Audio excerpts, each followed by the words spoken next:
Welcome back. We're doing a little bit more on the boat today. We are going to be drying it out. We've got the front on.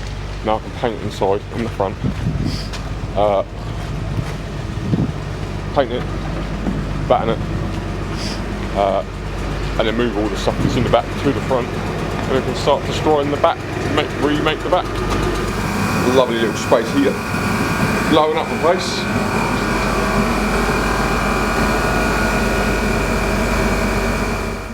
This is going to be one of those videos where it's just a voiceover because, well, I forgot to explain to the camera what I was actually doing as I was going along. The space heater's on, and while it's drying out, having a bit of a clear up just to help the moisture from the floor disappear, because there's little puddles, left the windows open and stuff. Then I went inside and drilled some holes in a really long bit of metal, and then I've turned that really long bit of metal into really lots of little bits of metal, and then brought them inside and sat next to a kettle and a microwave, and well, made them smooth so I didn't catch my fingers on them. These were batten tabs to be welded up on the inside of the boat to screw the battens to, because there's not actually anything to attach them to. A little bit of sanding, just to key up the surface of the interior, because before I put anything else up, I just want to make sure it's all painted to stop any surface rust from coming back.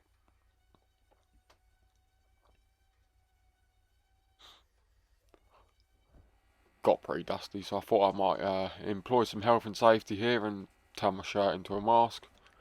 So here I am,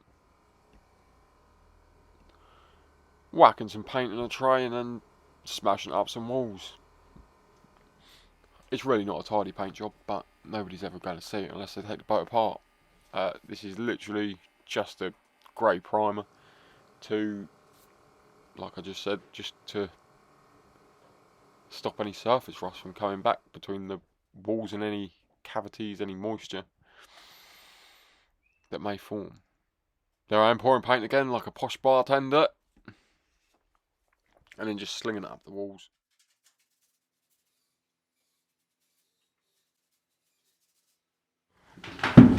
I've got the first batten measured up for the roof.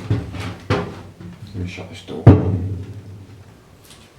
There we go. We can all see better now, I think. Let me just see what you're seeing. Yeah, there we go. So we've got this batten. Put some curve cuts in it, so you can see 1, 2, 3, 4. However many there is. Centre line of the roof is about there. But because of what I'm doing with the internal roof, the actual finished roof, I need these cuts in a specific place so that I can get the screw into this part of the wood, rather than, like, say, getting a screw in there right next to a cut, which will be a weaker point. So I'm having to plan all of these cuts ahead of the final finish.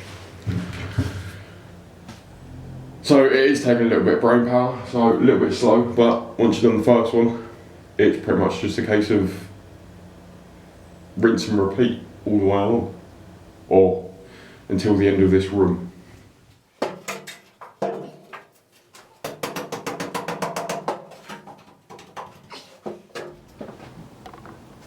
Little bit of a side quest. We've got to take this off because this is a big old hole. Don't really want that above the bed. Oi.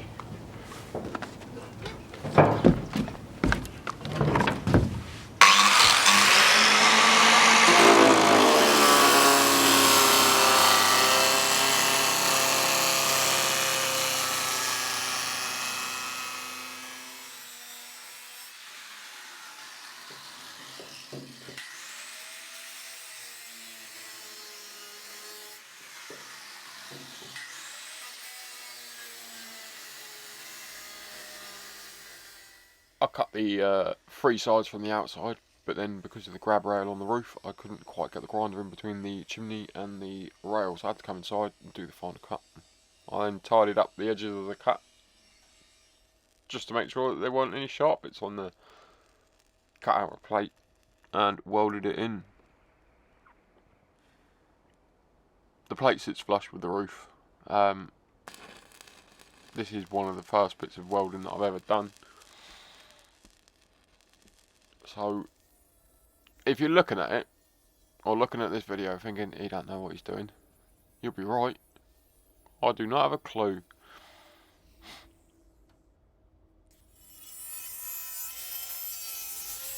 Here I am just grinding off the tacks just to see what's what, make sure it's all still flat and level to the roof. A little bit more welding, making sure to try and dissipate the heat evenly so as not to buckle the roof. I did end up buckling the roof anyway, as it turns out, but that's a story for another day. Once I'd completed all the welds, I ground them back. Here's the inside shot of the plate. There's a hole that I previously mentioned, I believe. It's got bigger because I've ground off the weld on the outside. And down here you can see it's slightly purple. That was from some penetration dye.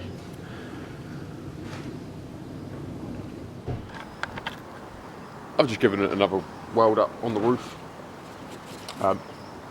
Hopefully this time I've filled all the holes. I shall grind it back and then double check it. But for now, that's pretty much it for the weekend. We've got to keep quiet a week at the weekend because there's houses around, so we can't go making massive amounts of noise. So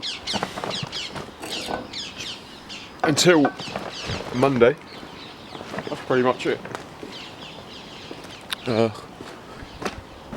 then Monday we'll be stripping out the kitchen and moving on to welding up the next section of floor, which then means that we can then start building the plumbing attachment for the shower tray and, well, building the shower tray as well.